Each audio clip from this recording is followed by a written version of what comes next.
The Atherton mansion wasn't so much a home as it was a statement. Perched in its exclusive, gated community, it was a monument to minimalist architecture and cold, hard wealth.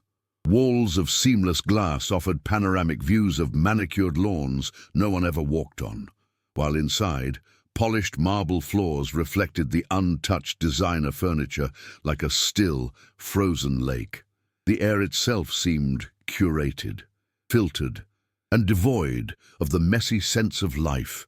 No lingering aroma of coffee, no trace of perfume, just an antiseptic cleanliness. An oppressive silence reigned, broken only by the near inaudible hum of the climate control system.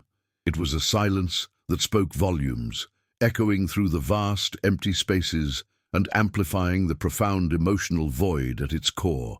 This was a place built to impress, not to nurture. A corporate headquarters for a family of two. At the heart of this silent kingdom was Leo, a small 6-year-old boy with his mother's delicate features and large, expressive eyes that seemed to hold a universe of unspoken thoughts. For 2 years, since the accident, he had been a prisoner in his own body, confined to a wheelchair by a mysterious paralysis the doctors quietly labeled as psychosomatic. He hadn't spoken a word or taken a step since the day his world fell apart. Surrounded by a rotating cast of the best tutors, therapists, and nannies money could buy, he was profoundly alone. They managed his schedule with clinical precision, but their professional distance created an invisible barrier around him. He was an object of care, a problem to be solved, but rarely was he seen as just a little boy lost in a world that had become too quiet and too big for him. Into this sterile environment walked Elena Ramirez, the newly hired housekeeper. A woman in her early 50s, she carried a quiet warmth that seemed entirely out of place among the sharp angles and cold surfaces of the Blackwell residence. Her smile was easy, and her movements were unhurried, imbued with a simple grace. While cleaning Leo's room, a space as immaculate and impersonal as a museum exhibit, she found herself lost in thought. Absent-mindedly, a melody surfaced from the deep well of her memory. A soft Spanish lullaby her grandmother used to sing. She began to hum, the simple tune, a gentle thread of sound weaving through the heavy silence.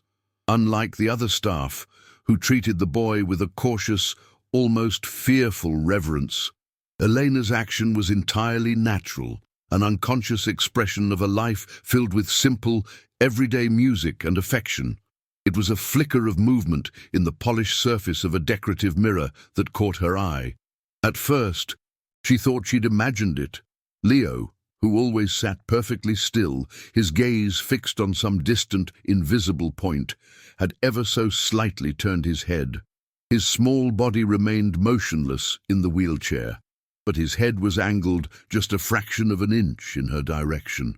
Elena froze, her hand still holding the dustcloth, her breath caught in her throat. Then she saw it again, a more definite sign. One of his fingers, resting limply on the armrest, twitched.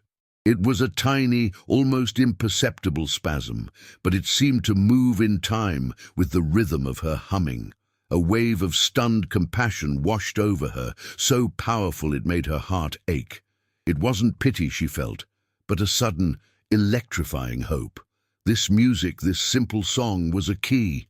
Following her discovery, Elena began to weave her melodies into the fabric of her daily work. It was never a performance, but a quiet, constant offering. While dusting the sterile surfaces of Leo's room or folding his perfectly pressed clothes, she would hum the soft Spanish lullabies of her youth or sing gentle Italian folk songs she recalled from an old radio. Her presence was a stark contrast to the home's oppressive silence, a warm and unassuming light in a cold, dark space. She watched Leo not with the clinical gaze of a therapist, but with the patient heart of a gardener tending to a fragile seedling. And she saw the signs, the subtle but undeniable responses to her music, a slight unfurling of his tightly clenched fist, a slow turn of his head toward the sound, a flicker of awareness in his otherwise distant eyes. It became their secret language, a bridge of notes built across an ocean of silence. James Blackwell had not always been a man made of glass and steel. Before the accident, before the silence descended upon his home, he had been different. He remembered evenings with his wife, Sarah, their laughter echoing through rooms that were now tombs of memory.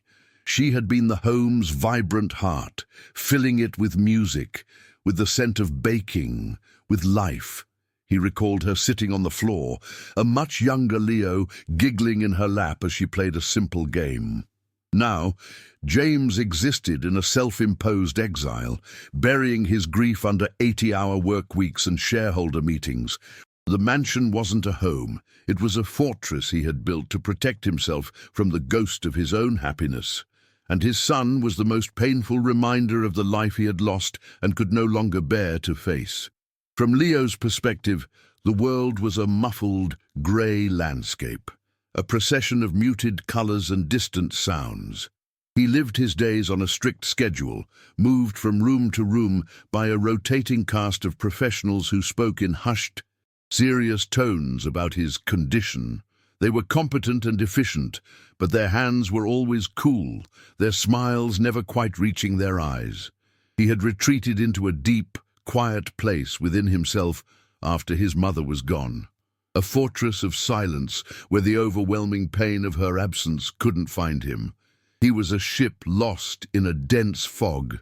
Elena's melodies were the first lighthouse beam to pierce the gloom, a sound that wasn't a demand or a question, but a simple, warm and steady light promising that a shoreline still existed somewhere beyond the grey. One afternoon, Elena brought a small, worn wooden music box from her own home. Its paint was chipped, and the tune it played, a simple, lilting Italian lullaby, was slightly tinny from age. She wound it up and placed it on the small table beside Leo's wheelchair. The delicate notes tinkled through the room, a fragile but persistent sound. She watched as Leo's entire focus narrowed to the small, spinning ballerina inside the box. His hand, which usually lay limp on the armrest, slowly lifted. His small fingers trembled with an effort that seemed monumental, reaching out toward the source of the music, hovering in the air for a long moment before retreating. Elena's breath caught in her throat. She didn't push or praise. She simply let the moment be, a silent acknowledgement that he was still in there, fighting his way back. James arrived home from the office earlier than usual one evening, the setting sun casting long, lonely shadows across the marble floors. He was braced for the familiar, deafening silence that always greeted him, a quiet that felt heavier than any sound. But tonight was different. A faint, melodic voice drifted down from the second floor, a soft Portuguese folk song he didn't recognize. Curiosity, an emotion he hadn't felt in years, pulled him up the stairs. He stopped at the open door of his son's bedroom, hidden from view. The scene before him struck him with the force of a physical blow. Elena was sitting on the floor near the wheelchair, singing softly, and Leo, his son, had the faintest, most genuine ghost of a smile on his face. His eyes were fixed on her, bright with a light James thought had been extinguished forever. A violent storm of emotions crashed over James as he stood frozen in the doorway. The first wave was a bitter, searing shame.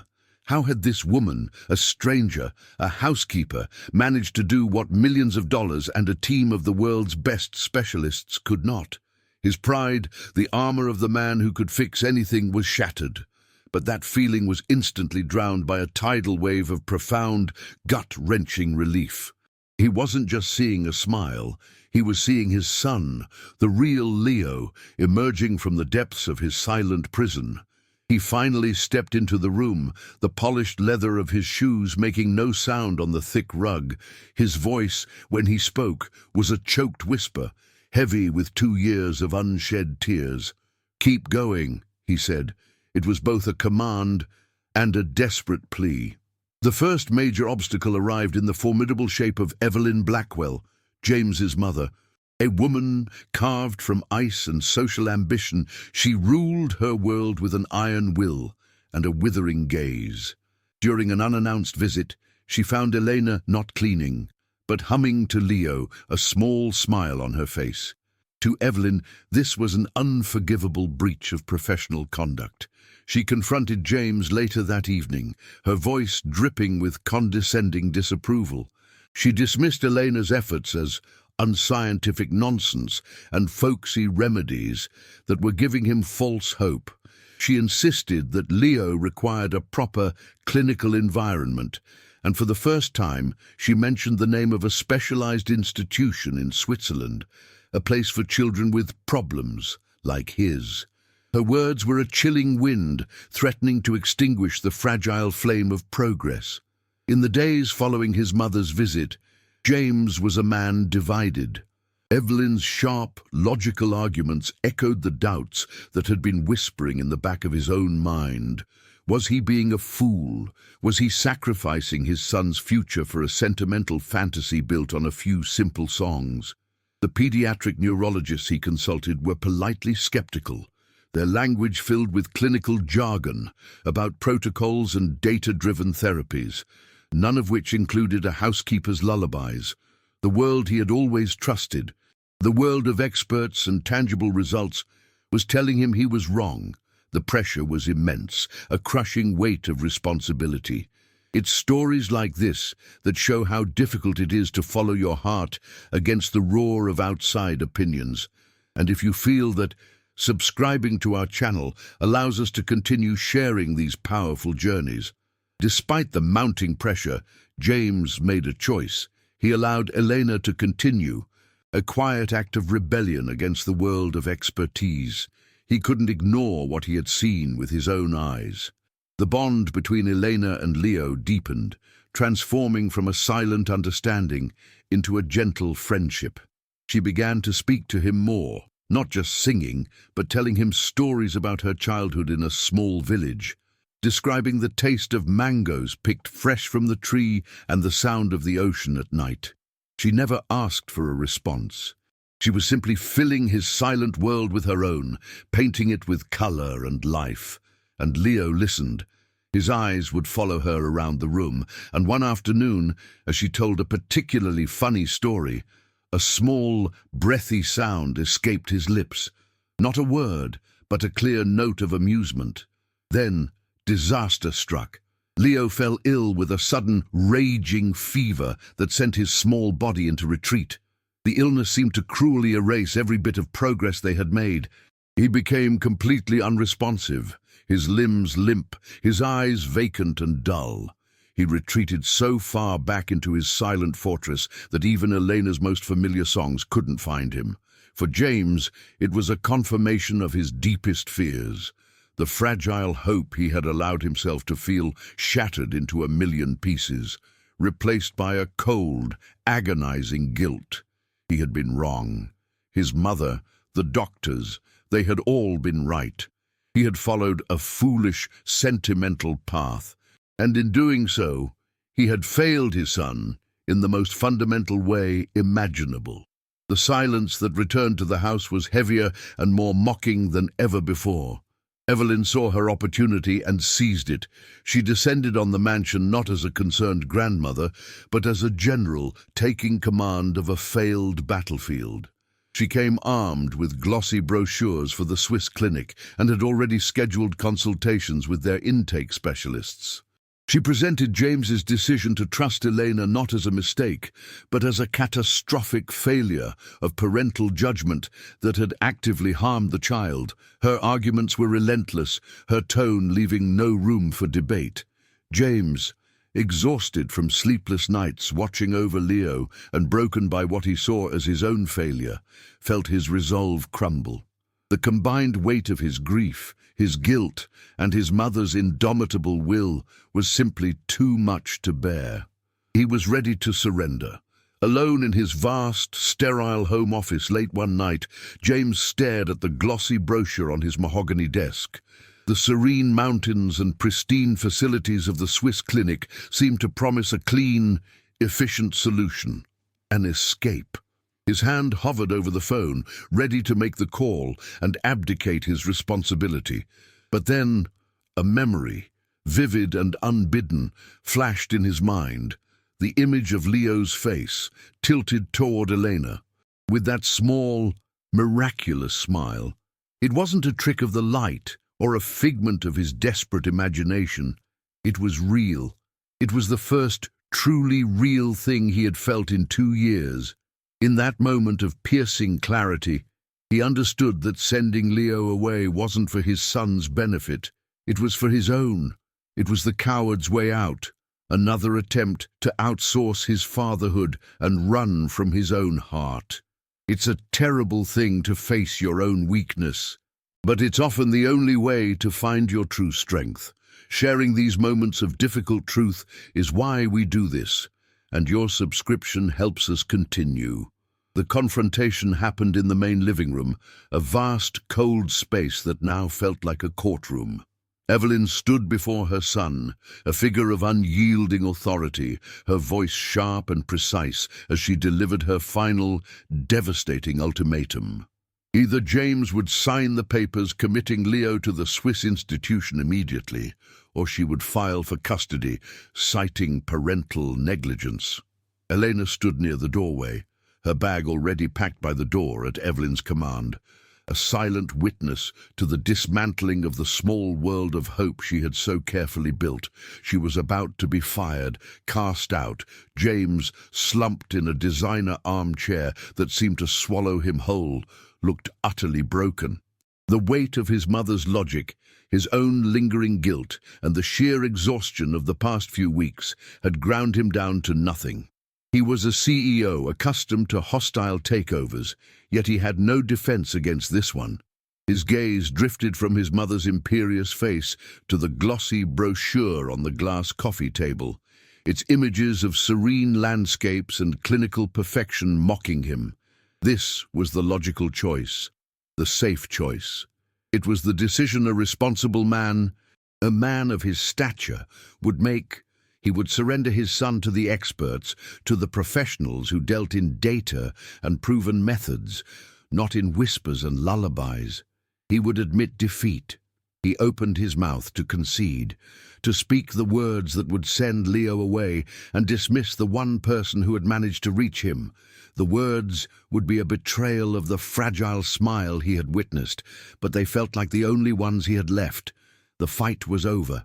He was surrendering his son to save him from his own failed fatherhood, a final, painful act of what he convinced himself was love.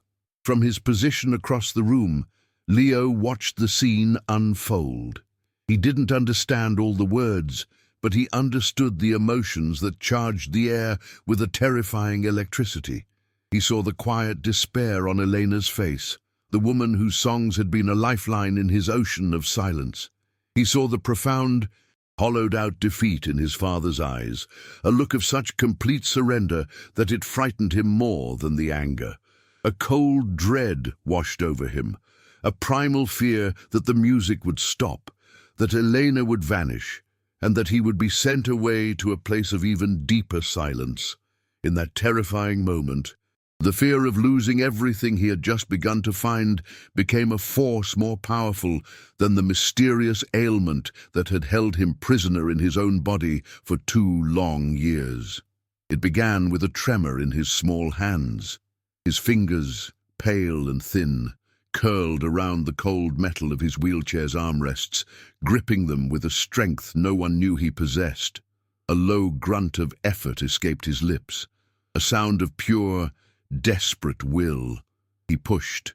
His legs, atrophied from disuse, trembled violently as he fought to straighten them. The room fell into a sudden, shocked hush. Evelyn's voice cut off mid-sentence. James looked up, his eyes widening in stunned disbelief.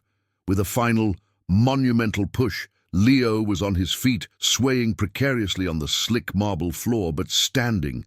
He was standing. Then he took a single, shaky step, and then another. A slow, agonizingly deliberate journey across the vast, empty space that had always separated him from his father.